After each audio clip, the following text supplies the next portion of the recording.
Right, good afternoon, good evening, good morning, old schoolers, and welcome back to another video. And this time we're going to give some tips for you new streamers out there on what the hell do you do when you first start.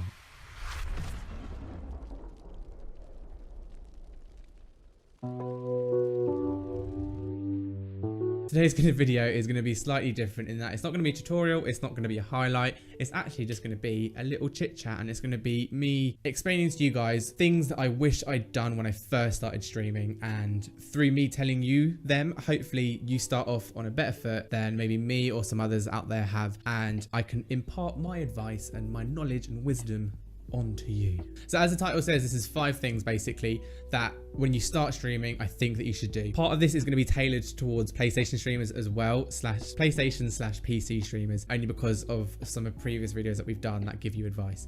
So let's start off with number uno. So the first one is genuinely a webcam and a mic. I know it's tough, I know it's hard. One of the first things I found when I first started streaming was the nervousness of putting your face on a platform that anyone can find. People are always worried and nervous about their past and their history and all of that being found online by employers, by friends, and just kind of being a little bit embarrassed and shy about it. I can assure you no one actually knows you're on the platform unless they're on the platform themselves. And I have a lot of friends who play games who are massively into the gaming community but do not watch Twitch. And also remember, when you first start out streaming, you're relatively low down on the list, so you're not going to be found by hundreds and hundreds of people, and your face isn't exactly going to blow up overnight unless, I don't know, unless you do something on stream that no one's ever done before. I don't know what's left to do. But having a webcam and mic is crucially important. I went a month without a webcam. I went a month with just a webcam and no mic. And then when I finally actually started using both, that's when the viewers came in. We have videos on this channel on 2 methods on how to get a free webcam without having to spend money. There's the iPhone method / Android, and we've got the DSLR method. Both methods are reasons as to why you can stream with a webcam without having to spend any money on software, on new devices. These are things that you may have in your house and you can straight away plug it in and just go for it. And it is well worth it. And if you're streaming off something like a laptop or a PC, everyone has some form of mic sitting around, and I'm actually pretty certain the iPhone video that I uploaded, I think you can use the audio from your phone as a mic input. And again, we're in a point now in technology where there's no reason why we can't be using webcams and stuff, because you can, and it's free, and it's not as hard and not as bad as you think it is. The first time you may end up having a nervous breakdown like I did. However, once you get over that first hurdle, you're going to be opening yourself up to a world of fun. Generally speaking, I'm quite biased and I won't go onto a stream that doesn't have a webcam. I want to be able to see them. A lot of the time I'm not actually often listening to the stream because I'm often doing other things, and being able to have that visual does kind of help, and you can see their expressions in their faces, and once again you can connect with them. And when there's no face cam, it's quite hard to do that. And get one. Do it. It's super easy. Please, this is the one thing I'd give you. I literally remember jumping from no viewers to about 5 within a week of me using a webcam, because it makes all the difference. People genuinely like to see someone's face on there. It makes it so much more personal. Anyway, on to number 2. The next thing, obviously, once you've got your webcam and mic, you're starting to think, what the hell do I do?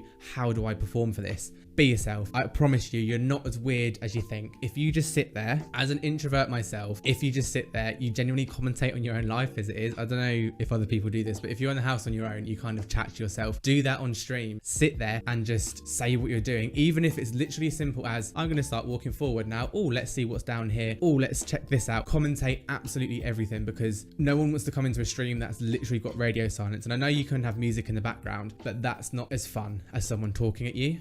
And if you come in and you can instantly hear that the streamer's talking, it kind of makes people inclined to stay a little bit more. If they come in and you're literally, no one's going to want to stay for that. And again, think to yourself, what would you do if you were a viewer and you've never been on the platform before? If you were to find a streamer who had their webcam on and their mic on and they're just blankly staring at us playing a game, would you stay for that? Remember, what would you do? I hate that expression, but it's so valid. It's a very, very valid point, and genuinely just commentate everything. You can always practice this as well off stream. If you live on your own, or if you live with your partner and they're out for the day, just comment on everything that you're doing as you're walking around the house, like, I'm gonna go make a sandwich now. Oh, I'm getting the butter out the fridge. Let's spread this on there, and stuff like that. Practice it off stream, and then once you get onto stream, it comes more naturally. Then numero 3, viewer count. This one's quite a simple one. It's not going to be a long one.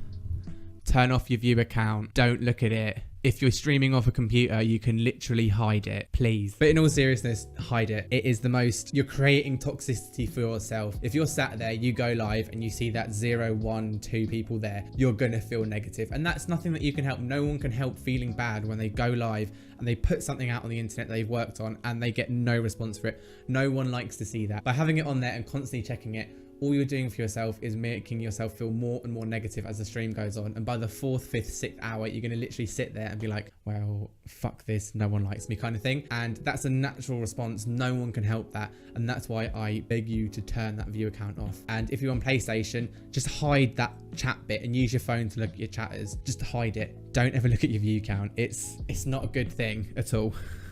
The next one I'm going to quickly talk about is number 4, which is consistency. And I don't mean doing it too much. I'm part of a lot of Discords at the moment, just through general networking of kind of things that you do as a streamer. And I see so much people going live every single day, twice a day, non-stop. This is going to harm you in the long run. This is not going to help benefit you at all. And the thing is, by doing that, you're setting yourself up for disappointing your viewers. So say you've done all the previous steps, say you've kind of got yourself to affiliate, you got yourself like 7 or 8, 10 people that come out. If you're streaming any old hour of the day, every single day of the week, by the time you go back to work after quarantine and lockdown, they're going to expect you to be live then. And you're not. And it's completely understandable that those viewers will go. They got used to a consistency that you're not being able to deliver again. And you're there too much kind of thing. Everyone knows that when it comes to buying things in life, things cost more when there's less of them. If there's less of you, you will be more valuable to them. So if you're currently streaming 2 times a day, once a day, at hours that you can't constantly achieve, for example, when we go back to work after quarantine, stop now. 3 days. I won't want to see any streamer streaming more than 3 days if you're not full time. You need to have a basis and you need to have a consistent showing up kind of thing. My viewers now expect that on those days, I will be there.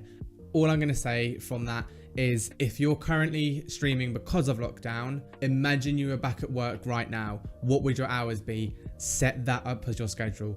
Go live on a Monday, Wednesday, Friday at your post-work hours. I'd say out of everything I've mentioned so far, that is genuinely the most important.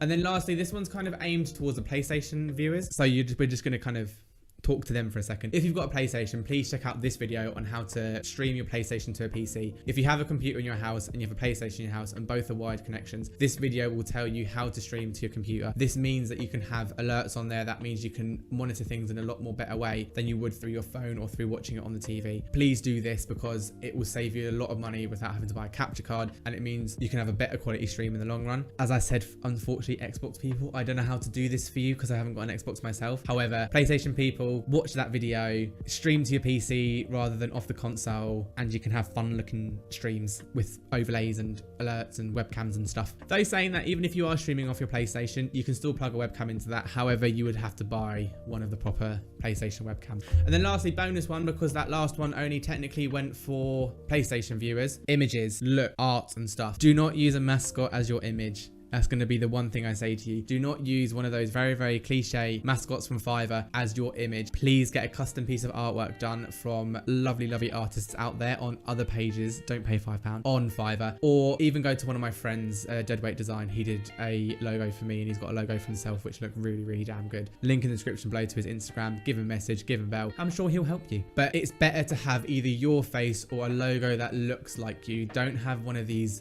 Reapers, or I don't know, people have like cars and stuff. Have a visual face, have something that people know, wait, that's the same person as on there. You're not streaming with the Grim Reaper costume on, are you? No, unless you are, fair play, you got yourself a niche there. But if you're not, have your logo as either a cartooned version of your face or actually just your face, and it will make a world of difference for people wanting to click on your stream.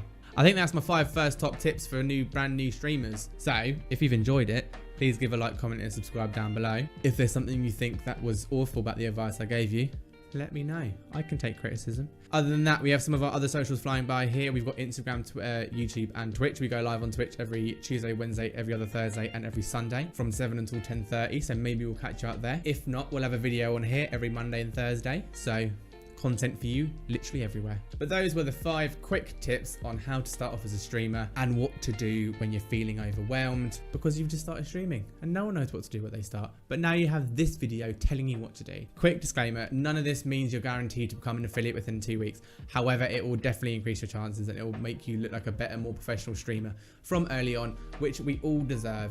All the links of everything I mentioned are down below. They're all free methods of getting new content onto your Twitch streams without having to spend lots of money on capture cards, webcams and so on and so forth. So please give them a watch. I hope you add something from these 5 tips to your own stream and maybe I'll catch you on one of your streams too. But until then, catch you either on Twitch or on our next YouTube. Bye.